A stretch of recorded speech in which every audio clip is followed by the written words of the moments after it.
Welcome, everyone.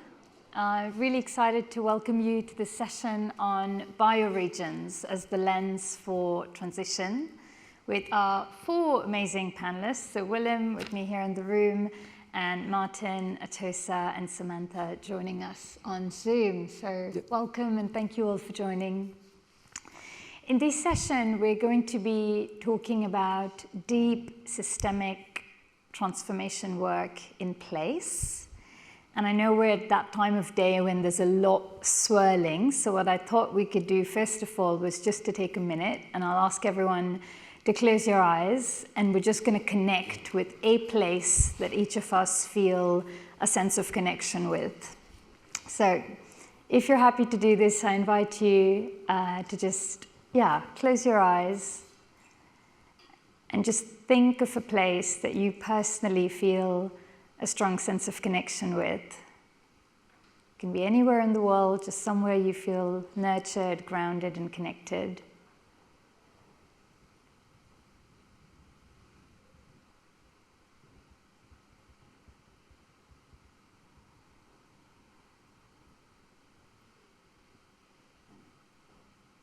Thank you all, and inviting you to just sort of keep that connection as we get into the session. So we heard in the opening panel today about how there's all these interconnected crises we face, but that the way they manifest is situated at a local level in place. And personally, what really gets me excited about bioregionalism is that it's an approach to working in place that both looks at the ecological scale and characteristics of a place. That could be climate, topography, watersheds, mountain ranges, as well as the human and cultural systems and patterns that have evolved in that place and the interconnections between them. So it's a really holistic approach. I guess one way to look at it is through this question of, if nature were to draw a map of the world, what would that look like? How might we draw the boundaries? I'll just read this quote that I liked from the Future Observatory Journal, who did an article on bioregioning recently. And they said, bioregioning redraws the boundaries of climate action using the immediate landscape as a template for design, politics, and regeneration. I think it's important to say too that there isn't a single definition of what a bioregion is. The nonprofit One Earth recently came up with a map of 185 bioregions across the world based on some deep scientific analysis. But what we're talking about here is also quite an ancient phenomenon, in the sense that many indigenous communities have organized around bioculturally significant territories for a very long time. So perhaps at this stage, it's best to think about it in terms of that whole process of thinking about how to build coherence in place is a deeply rooted one, a contextual one, one that looks different from place to place and certainly isn't the same. So in our session today, we're really going to focus on the practical aspect of this, the practice of bioregioning, as it takes place in different contexts, as well as how funding can really flow to these long-term transformative processes at the intersections of ecology, economy, and culture. So I think I'll just leave it there in terms of intro. We have some really rich and varied expertise with us, so I'm just going to go to each of the speakers one by one, first of all, and ask them a kind of core question to hear their thoughts and reflections, and then, all going well, we should have some time for questions at the end. So please feel free to share any questions that may come up for you in the app. So Atosa, if I can come to you first. Atosa Sultani is the Director of Global Strategy for the Amazon Sacred Headwaters Initiative, an alliance of 30 indigenous nations in Ecuador and Peru, working to permanently protect a bioregion of 86 million acres of rainforests. So I guess, Atosa, when I think about your work, I'm thinking, you're in a region where it feels like the conditions are really favorable for whole system transformation in a lot of ways. And of course, as the heart and lungs of the planet, what happens in your bioregion has profound implications at a planetary level as well. And it's really interesting to hear about the bioregional plan you've developed. So perhaps you can talk to us about what you see as the systemic potential of getting it right in the region and how you're bringing that to life, and also kind of what you've learned about how finance can be in service to the regenerative potential of your place. I know that's a lot to ask for in 6 to 7 minutes, so thank you. It's great to be here. Thank you so much to the whole team of Next Frontiers for inviting me. Yes, exactly. The bioregion of the headwaters of the Amazon is the largest collection, has the largest collection of life, species, cultures. And so it is an area that is key to the health of the whole ecosystem of the Amazon basin, which we know is at a tipping point of no return. We know that, the Amazon basin is literally an engine of the global weather system. And here in the headwaters, we also, working in an area that has registered the highest biodiversity anywhere on the planet. Here we also have biocultural diversity. We have over, like you said, 30 indigenous nations that occupy the basins of the Napo, Pastaza, Marañón. These are indigenous peoples who are often the same across the Peru-Ecuador border. Those borders were artificially drawn in the last 50 years and separated people, in the 40s actually, more than 50 years, but separated people for 50 years. And now the indigenous peoples began a process 20 years ago, once a peace agreement was reached between Peru and Ecuador, to reintegrate, to rejoin their brothers and sisters and relatives on the other side of the border. So we have some headwinds in this area, I would say, for a bioregional approach. One is that the cultural, this is the area of dream cultures where indigenous peoples really have similarities culturally, and their spiritual connection to the land is really paramount. This is where indigenous peoples have, for decades, effectively kicked out oil companies and resisted a lot of industrial scale resource extraction. It's also the country of Ecuador is where the rights of nature was enshrined in the constitution, where plurinational systems of governance were recognized, where indigenous peoples' territories were recognized. And, really the concept of buen vivir, the concept of well-being and harmony with life reigns supreme here. This is where indigenous people talk about harmony and coexistence with all life, not just human life. So we have the headwinds, we have the conditions. The basic work has basically been to bring indigenous nations themselves self-organizing to basically say, here the values of life matter more than money, to start a process of bioregional planning where they said, if communities along the river basins need to organize, across the political boundaries need to organize, and we need a shared vision, because the current vision for this bioregion is not looking good. It's basically 80% of this bioregion is threatened by roads and mining and oil and all the industrial scale resource, extractive industries. And so how do we bring other values and create an island of coherence where the idea of buen vivir, life flourishing, is central to any kind of planning, whether it's a municipal planning, urban planning, rural planning. It needs to be bioregional planning at the in order to basically create an impetus and catalyze the permanent protection of this area. So what we learned is that the shared vision is important, trust building is important. Most of the work that happens in indigenous lands and conservation areas is focused very much siloed. You either work on conservation or you work on economic alternatives. The bioregional plan is a holistic vision. It looks at systems thinking around how we change the goals of the system to be well-being and harmony. How do we change the feedback loops and laws and policies that basically are favoring artificially industrial scale resource extraction in a place where it's the highest biodiversity anywhere on the planet? So the bioregional plan is really, could be a model for a process. Of course, the whole concept of bioregionalism is it's context specific. It has to work from the ground up. Our experience was the Sacred Headwaters Alliance started just with the indigenous stakeholders and then grew to include non-indigenous stakeholders.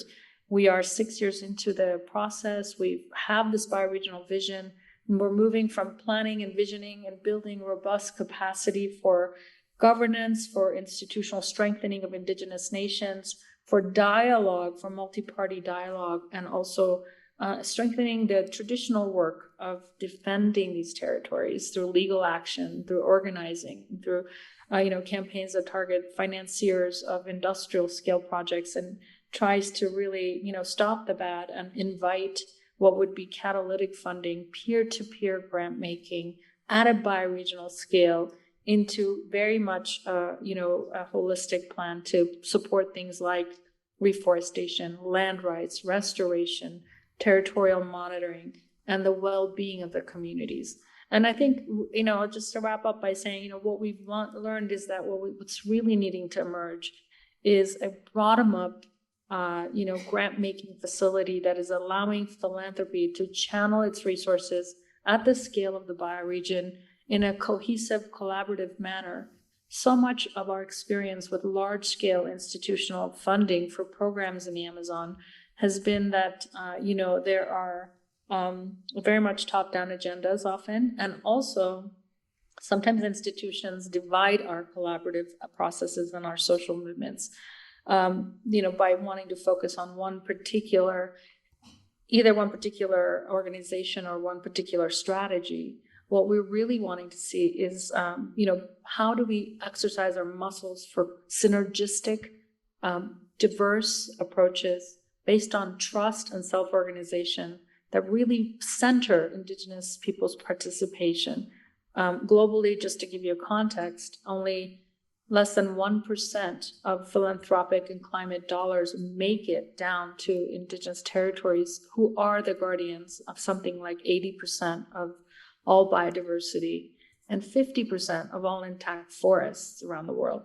So as we look at how to get funding into these territories, we really need to look at how do we build coherence, how do we create muscles for better collaboration, and really thinking holistically and building portfolios the way the business sector builds portfolios. How do we build bioregional portfolios and strengthen the social network of collaboration and peer-to-peer empowerment to be able to accelerate this transition? And we really have to stay focused on not only what we do, but how we do it. So I'll just stop there. There's a lot more I can say. I think the key part is to be able to learn from these processes while also being, in this urgent situation of dealing with the tipping point and all of the, systemic collapse that we're facing. Thank you. So I think that's my time right there. Thank you very much. Willem, I'd like to come to you next. As the CEO founder of Commonland, you've been making systems change practical in a lot of landscapes across the world, and your work has been so instrumental in coming up with common language and frameworks and tools for that to happen. And you've worked in countries as diverse as Australia, Zambia, South Africa, Germany, Netherlands, many others, I'm sure. Can you perhaps speak to us about the framework you've developed, and also maybe some of your key insights about the particularities of the type of funding this work requires?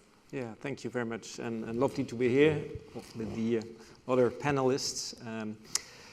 So I'm a trained tropical ecologist, had my background in Latin America, and working always with local farmers and indigenous people in the conservation world for many years. And at a certain stage, I realized, if you want to bring investors and corporates and governments much more to be involved in this world, bottom up, then you need to have a kind of shared understanding. And the complexity of what we call ecosystem restoration or landscape management or holistic landscape management and restoration is very diverse, as Atossa just shared with us. So the question is, can we come up with a shared understanding and a common language that gives sufficient space to what's happening on the ground, while it is also generic in a way that you can translate it and intercommunicate with investors, with the finance industry, and let's say the people on the ground, farmers, indigenous people, conservationists, local entrepreneurs who want to transform their business, etc., etc., etc. And it took me a while. So what I did when I left my former job at IUCN, that I had it in the Netherlands for many years, the International Union for the Conservation of Nature, the mother organization of WWF, I first wanted to understand better the finance industry. So I did a lot of interviews with people here in London, in Amsterdam, in New York, in Frankfurt, as well as with farmers, wealthy farmers, poor farmers, indigenous people. Having worked a lot with indigenous people, I understood them better than the farmers. And I realized basically that I need to go back to the simplicity of 3 words that everyone understood: losses, returns, and risks. And building on that, I coined one sentence, which is, if you maximize return on investments, which is the holy grail here in London, but if you add 2 words, per hectare, then you create degradation everywhere in the world. Because then you get it grounded. It leads, so maximizing return on investment per hectare leads to degradation. It means that every degraded large area, whether it's a seascape or a landscape or a bioregion, is, if you carefully look at it, you see 4 losses. You see a loss of biodiversity and soil and vegetation and you name it, and pollution. At the end, you see a loss of financial income, especially of communities. And because there's a loss of financial income, people are leaving. So you get abandoned land, so you have a loss of communities. But I realized that the most important one was the loss of purpose and identity. Because people are losing their identity and their purpose. So it creates a deep trauma inside, a very deep trauma and a process of grief that we discussed this morning in the plenary. So if a degraded landscape is characterized by 4 losses, then a restored landscape should be characterized by 4 returns. And the most important one, as number 1, is ROI, the return of inspiration. And if you bring back the return of inspiration, you can bring back communities, social return, which is the second one. And you can bring back biodiversity, because people want to live in a beautiful landscape where there's a balance between nature and productivity. So you talk about regenerative agriculture, you talk about agroforestry, you talk about conservation, you talk about connecting protected areas with each other, watershed management, ecological corridors, all these things. And at the end, you will return finance because you get a more sustainable finance industry in those landscapes. Finance, income for people and income for new businesses. So you transform the landscape and you transform businesses as well.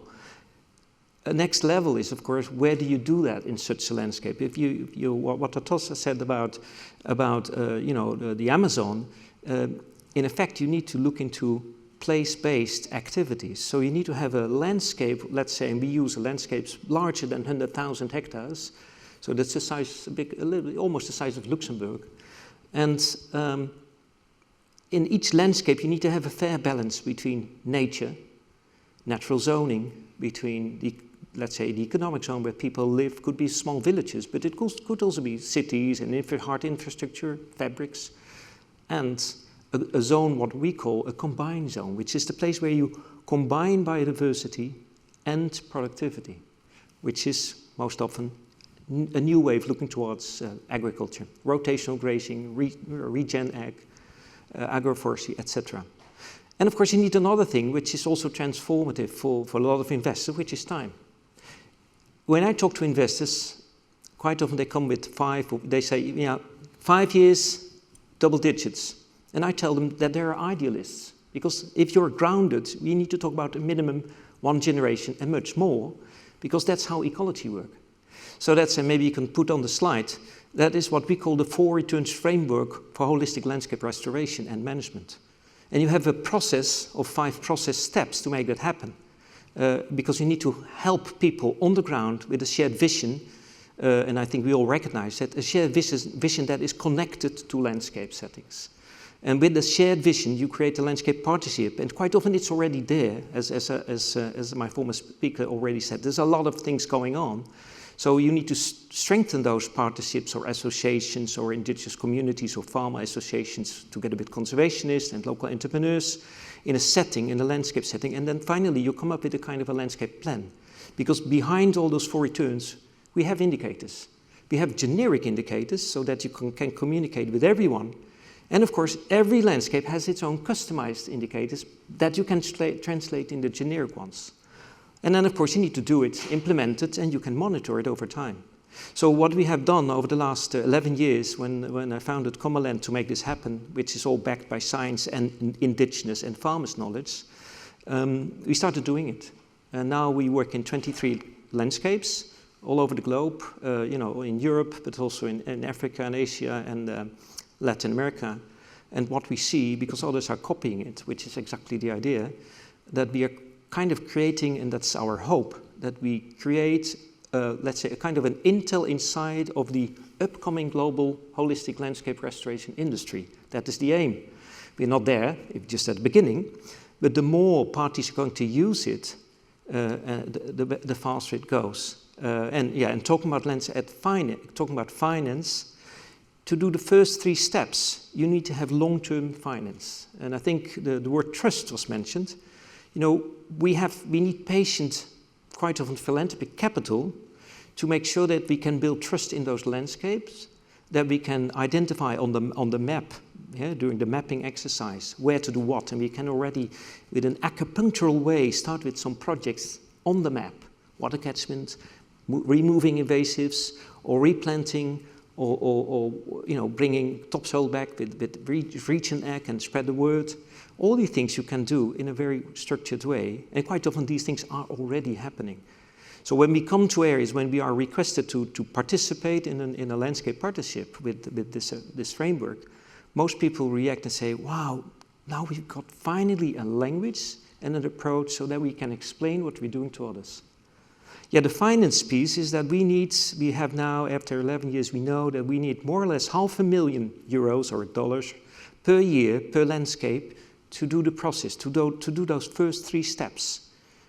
And we call it process funding or development funding. Most of that funding is from grants or philanthropists. That's where they can do the transformative way of working. That's where they can really make change possible. And as soon as we started, after a few years, the first region ag companies will pop up, or we help them to be developed, and impact investors can come on board. And at a certain stage, also some local governments funding will come on board, first with grants or subsidies, like in Spain or in South Africa, for water catchment management, because they see the risk there and the droughts. And at the end, we want to have this becoming a new, you could say a new kind of landscape asset class, of course, because this is about blended funding. We also work with carbon, but to make this all possible, it takes time. And the critical issue is who will provide the 500K per year, which is 10 million for 20 years, upfront, to make sure that we can commit ourselves to this, and we can build this trust and start doing it. And we are lucky we have some of those funders on board from Dutch and Belgium and Swiss origin, but it's very difficult to convince philanthropists to come on board with this kind of transformational funding. But we think that the more we build our proof, the more of these funders will come. Yeah. Thank you. Yeah, thank you so much. So good time to go to Martin. Martin's a program director with the NoVo Foundation. And NoVo Foundation's made some big commitments just in the last 18 months or so, fairly recent, to bioregional regeneration. And also you have deep history of working with indigenous communities. So Martin, can I ask you to perhaps come in and tell us, firstly, who NoVo Foundation is, what you're about, and kind of what's the thinking behind the commitments you're making to this type of work? Absolutely. And thank you, Urvi. And I'm privileged to be on this panel. I have huge respect for everybody here. So thanks for inviting me. NoVo Foundation is a private family foundation. It's headed by Peter Buffett, who's Warren Buffett's youngest son. We made the shift towards bioregionalism in the last basically sort of year, 18 months, And that followed the strategic shift we made a couple of years earlier, where the simplest way to describe it is we got out of the fight and into the build. So we moved resources away from simply fighting the harsh edges of capitalism and neoliberalism and into building the next thing. And, you know, there's that quote, I was trying to remember. Everybody in the audience is going to know this better than I can. But it's basically, if you want to change something, don't fight the old, build the new. And it's essentially that logic. Why bioregionalism? A couple of reasons. One, we take a very third horizon view, so very long term. We often say, you know, we're coming to the end of a 500-year civilizational arc, and this is the start of the next 500 years. And so we see bioregionalism as a way to plant systemic needs for what, not only to help get through the crises that are coming, but also to rebuild and reform after any collapses. I had a nice quote the other day about bioregionalism. Somebody said, bioregionalism is what happens when you decentralize. And I think that's about right. If you decentralize back from these heavily centralized systems that we have now, and increasingly so, and you go back to a way of living that was in our DNA, that is, treats our relationship with the land as sacred and upon which we depend, you naturally come down to bioregions as the scale of the cultural organizing. So, and then right at the core of it is the way you think about it, is about the reintegration of human and natural systems.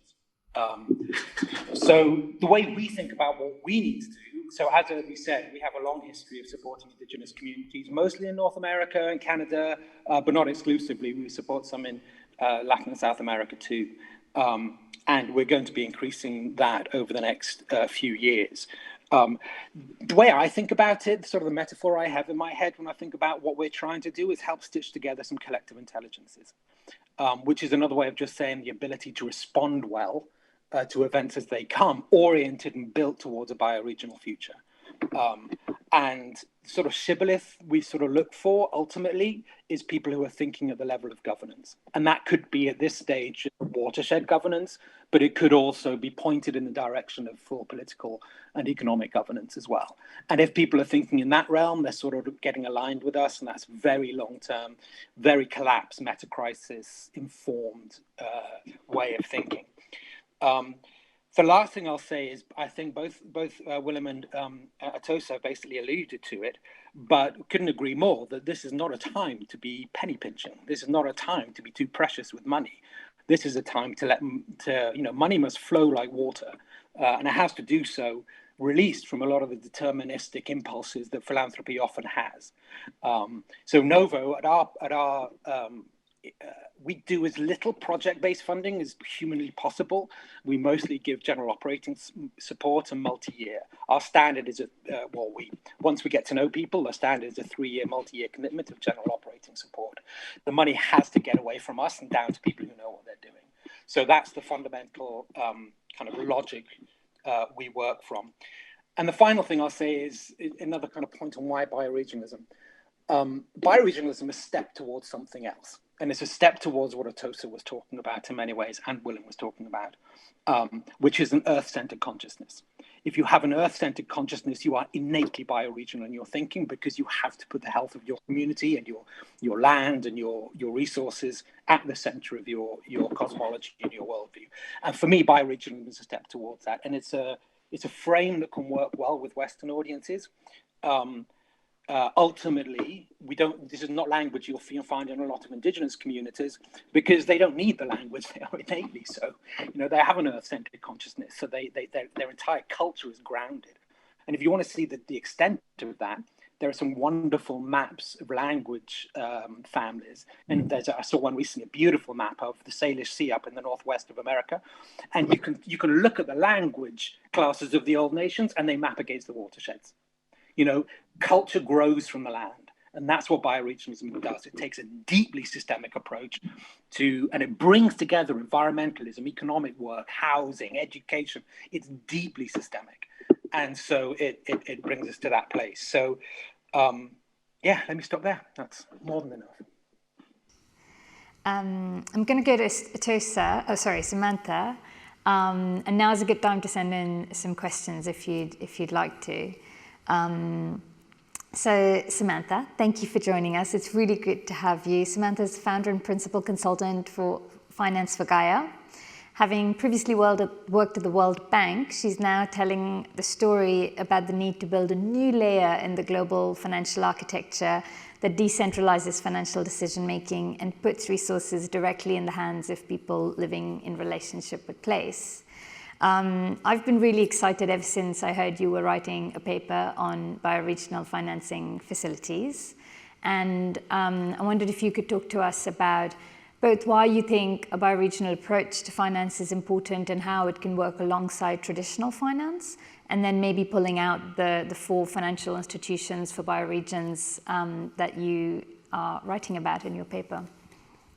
Sure, Urvi, sounds good, and I will try to time myself so we have time for Q&A.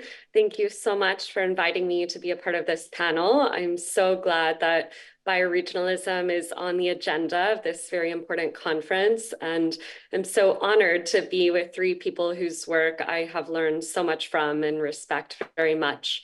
And indeed, Urvi, I've been writing this paper that turned into a book, actually, and it is hopefully, fingers crossed, going to be published next week. And it's called Bioregional Financing Facilities, Reimagining Finance to Regenerate Our Planet. And I co-authored this book with a colleague of mine from Dark Matter Labs. And in the book, we lay out what we believe bioregional finance is. And bioregional finance, in our view, has 3 objectives. The first is decentralizing financial resource governance, which all of my colleagues today have spoken to on this panel. The second is bringing together strategic project portfolios for systemic change. The third is driving the transition to a regenerative place-based economy. So I'll talk about each of these a little bit, and then I'll get into the 4 different types of bioregional financing facilities. So I've been working in the financial sector for most of my career at the World Bank with financial institutions, always focused on this nature of finance agenda. And I've been witnessing this wave of capital committing to investing in nature. And yet when I talk to the people on the ground doing the most important work of stewarding our lands and waters, those people are always under-resourced. They are not getting enough financial resources to deepen or expand their work or to share about their work with people in other bioregions so that people can learn from them. And so I witnessed this massive disconnection between highly centralized financial resources that have good intentions, that see the need to invest in the regeneration of the biosphere, that see that the biosphere is the foundation for the economy. And yet they are struggling to find projects that meet their investment criteria. And then there's what I call the mycelial web of regenerators around the world that are doing incredible work, including many of the indigenous groups that Atosa and her colleagues and Martin and his colleagues are working with. And these people are not getting the resources they need to support their well-being and to support the expansion of their work. And so I saw the need for a new layer in the global financial architecture of what I call bioregional financing facilities that can begin to serve as the connective tissue between financial resources that, as a result of capitalism, are incredibly concentrated and this dispersed web of regeneration happening all around the world. And a couple of my co-panelists have mentioned the need for financial resources to connect with collective intelligence that comes from place, that is informed by the ecology of that place, by the culture of that place, by the historical stewardship and ceremonies and relationships between people in that place. And I have been envisioning these new financial institutions that can bring those 2 together and allow capital to flow in a self-determined, place-based way that is transparent that is at scale, so it meets the needs of the holders of financial capital, and those are bioregional financing facilities. So there are 4 types that we lay out in the paper. The first is a bioregional trust, which essentially functions as a catalytic grant facility. There is a participatory governance approach of these resources, so the people living in the bioregion develop a bioregional regeneration strategy, as Atossa and her colleagues have worked with the 30 indigenous tribes in the Amazon headwaters to develop. And then the resources are deployed to serve that strategy. But there can be voting and town halls and citizens assemblies, and it's a much more engaged type of resource management and resource allocation. Second is the Bioregional Venture Studio, which incubates cohorts of entrepreneurs that are working on systems change and taking an ecosystemic approach to systems change. So you'll have a bunch of entrepreneurs working together to shift a particular system, and they're each filling particular niches in the system. The third is the bioregional investment company, and here's where return-seeking capital can come in. The bioregional investment company will develop systemic portfolios of regenerative projects, including, those that generate financial returns, much more the type of financial returns that Willem is speaking to than, what some, private equity funds and venture capitalists are currently looking for. But indeed, there are financial returns that can come from investing in regeneration, and that can be done through the bioregional investment company. It can also develop and issue bioregional regeneration bonds for larger scale infrastructure projects, think dam removal or climate change adaptation projects. And then the fourth bioregional financing facility is the bioregional bank, which can function similar to what we in the US call a CDFI, a community development financial institution. So it provides low interest loans, technical assistance to entrepreneurs. It can provide lines of credit. And then one really cool thing that we hope that these bioregional banks will be able to do is to develop and issue nature-based currencies tied to flows in the bioregion. So that allows the bioregion to bring their values into the value systems in the bioregion. And we are collaborating with many colleagues that have a lot of deep expertise in these areas to begin designing, building, and implementing these facilities. And we'll be launching a nonprofit project called the BioFi Project next week when the book comes out, that will start to support bioregions to create these facilities. And with that, I think I'm at time. Thanks so much. That's super interesting. So we'll get to some questions now. This one for whoever wants to take this can. The question is, bioregionalism seems to be anchored in this sense of deep relationship with place, and yet we are living in a world where a lot of us live in big cities, a lot of us have been disconnected from our roots, we're immigrants, there's refugees. How might we think about deep rooting in place when, that's the context many people in the world are living in today, and where are some entry points into this work? Now, this is exactly one of the challenges, and of course it has to do with consciousness on food systems, but also consciousnness of cultural identity and historical roots. Our experience is that even with people who have left their place, sometimes for many years, still have a deeper connection. So that is something that you can nurture. And of course, the whole food system, which is thanks to the whole global market now, is only based on financial returns, or you could say looking for financial-based solutions. Here, the natural-based solutions needs to come in, so that people feel more connected to where their food is coming from. So I think food is a very important entry point for cities. And for the situation with migrants and the international travel that people don't live anymore where they come from, or I think that we need to recognize that there is something like pride and a deeper connection. And here, I always need to remember, what we work in West Australia, for instance, with Aboriginal people who are part of our landscape partnership, or there, of course. And at a certain moment, this Aboriginal leader, he said two things. He said, we need to recognize or understand that biodiversity is the manifestation of the spirit. That's number one. So that's about the return of inspiration. And the second thing he said, at a certain stage, we need to understand, we as human beings, there's only a small fraction is still indigenous, but actually we are all indigenous to this planet, and we need to open up reawake and open up our indigenous heart, because it's still there. So it's a deeper level that we need to enter, and food and sense of place, wherever you are, it could be 3 generations that you have left your ancestors' place. Being aware of these relationships is the first step.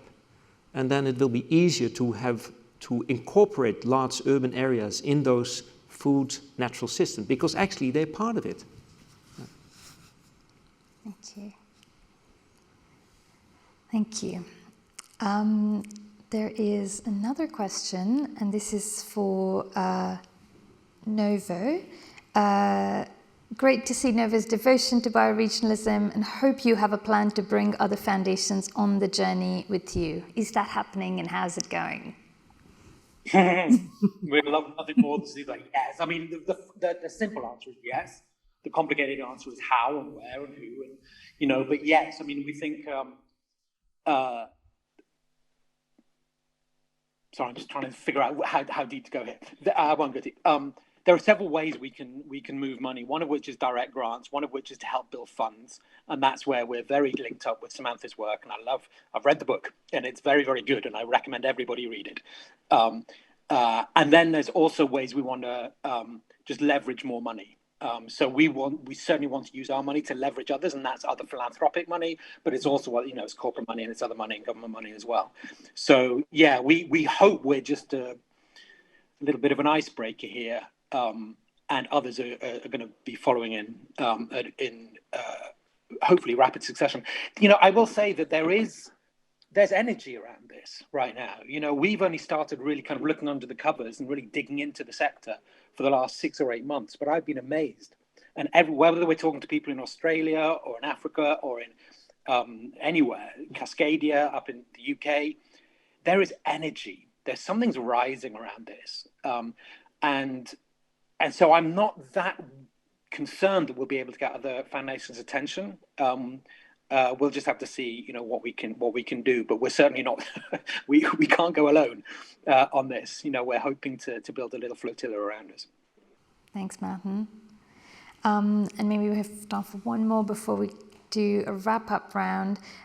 Tosa, maybe this is for you. Are Indigenous people informing your work, and specifically how so in governance and design? Great question.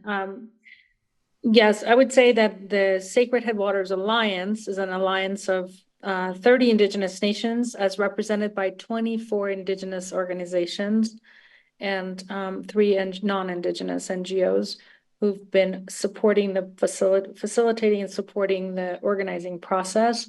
In last year, it was initially incubated at the Pachamama Alliance, because Indigenous people said, we have a few long-term allies we trust to help us convene. And now the Indigenous organizations have decided a year ago that they want to create their own Indigenous-led entity. A lot of the work we did initially was a planning process. So we didn't promise an institution. We just said, let's create a shared vision. At the end of the planning process, they said, now we need to create the implementation strategy and the entities that might be needed in the ecosystem to go from planning and visioning and cohering and alliance building to actually implementing this transition. And that took a while. And basically out of that grew this Indigenous foundation that's now incorporated in Ecuador, in the Fundación Cuencas Sagradas.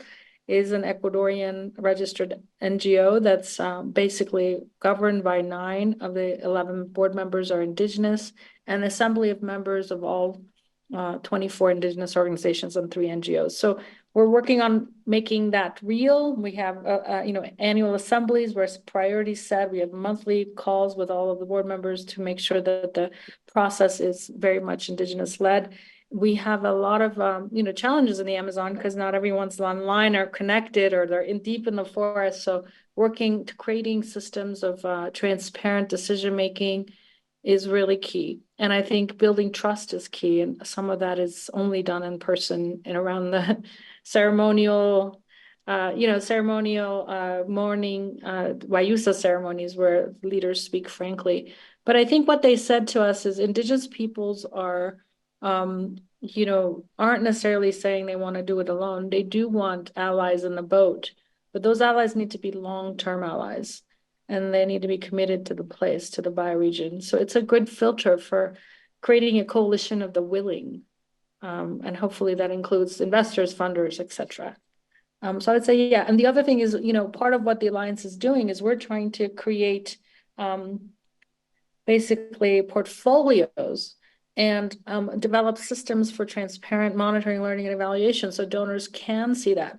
But as you know, small grassroots organizations can spend up to half their energy raising money to help create what the private sector does, which is create portfolios and create systems of monitoring, learning, so that we can show that it is at scale, that we can have economies of scale in terms of coordination and management, but then have the initiatives be rooted in place. So we're on a journey, and I think it's going to take a lot more muscles of collaboration to make it real. But yeah, we're looking forward to building this vision and transforming the way funding happens. Thank you.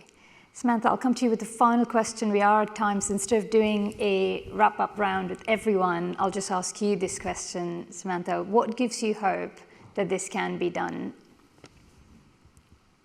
Thank you for that question, Urvi. I see wealth wanting to come back into right relation with place. I talk to funders and investors all around the world who want to do this work, who believe in the vision of bioregionalism and are looking for mechanisms that allow them to direct capital to be invested by local people in line with the regeneration strategies of local people. And I'm so glad you all are hosting this conference to talk about exactly that. Thank you. Huge thanks to all the panelists, and thank you all. Thank you.